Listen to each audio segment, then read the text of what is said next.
Islamic कट्टरपंथी ताकतों के साथ इजराइल जो लड़ाई लड़ रहा है उसका एक बहुत ही बड़ा खामियाजा भारत को भुगतना पड़ा है, जिसके चलते अब भारत सरकार भी हरकत में आ गई है। आप में से बेहद कम लोगों को ये बात पता होगी कि इजराइल आज की डेट में न सिर्फ हमास के आतंकियों के साथ वॉर लड़ रहा है, बल्कि इजराइल के नॉर्दर्न साइड के ऊपर एक पड़ोसी देश है लेबनान, उसकी तरफ से भी इजराइल के ऊपर काफी अटैक हो रहे हैं। लेबनान में हिजबुल्लाह आतंकी संगठन है जो इजराइल की तरफ लगातार गोले बम बरसा रहा है, यानी इजराइल को एट अ टाइम दो फ्रंट के ऊपर वॉर लड़ना पड़ रहा है। इजराइल और भारत के बीच बहुत ही करीबी दोस्ती है और वहाँ पर वर्कर्स की कमी के कारण हाल ही में इजराइल ने भारत से हजारों वर्कर्स को वर्क वीजा देकर हायर करके इजराइल लिया था और उनको नौकरी दी थी। ऐसे 3 भारतीय वर्कर्स पिछले कल इजराइल में एक हमले की चपेट में आ गए थे। इस हमले में भारत के एक नागरिक की जान चली गई, जबकि 2 घायल हो गए थे और उनका अभी भी इजराइल के हॉस्पिटल में इलाज चल रहा है। बताया जा रहा है कि ये तीनों भारतीय नागरिक भारत की केरला स्टेट से हैं और जिस व्यक्ति की जान गई है वो 2 महीने पहले ही इजराइल गया था और उस व्यक्ति की पत्नी 7 महीने की प्रेग्नेंट है और एक 5 साल की बच्ची को पीछे छोड़ गए हैं। इजराइल की सरकार का कहना है कि भारत के लोगों पर हिजबुल्लाह के इस हमले का वो बदला जरूर लेंगे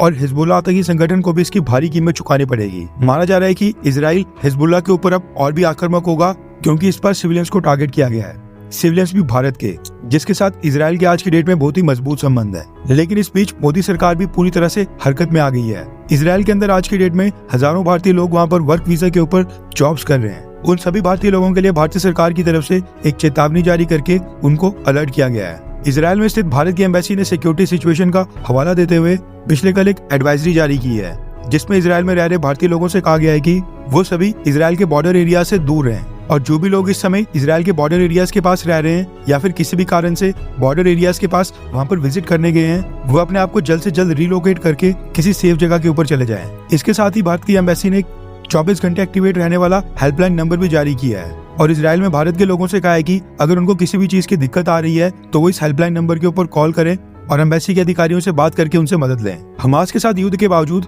भारत के हजारों लोग अभी भी इजराइल में रुके हैं, वहाँ पर अपनी जॉब्स कर रहे हैं और उनका कहना है कि वो सेफ हैं। वैसे इसके ऊपर भी 2 राय हो सकती हैं, क्योंकि कुछ लोगों का ये भी आर्गुमेंट है कि भारत के लोगों को इजराइल और हमास के बीच का ये युद्ध रुक जाने तक इजराइल में जॉब्स करने नहीं जाना चाहिए। इसके अलावा रिपोर्ट्स ये भी निकल कर आ रही है कि भारत सरकार ने इजराइल को कॉन्टैक्ट करके ये मांग की है कि भारतीय नागरिक की बॉडी को जल्द से जल्द भारत में उनके परिवारजनों को हैंडओवर कर दिया जाए और जो अभी इस समय इजराइल में जो भी भारतीय वर्कर्स हैं उनको सेफ लोकेशन के ऊपर पोस्ट किया जाए, ना कि बॉर्डर एरियाज के पास।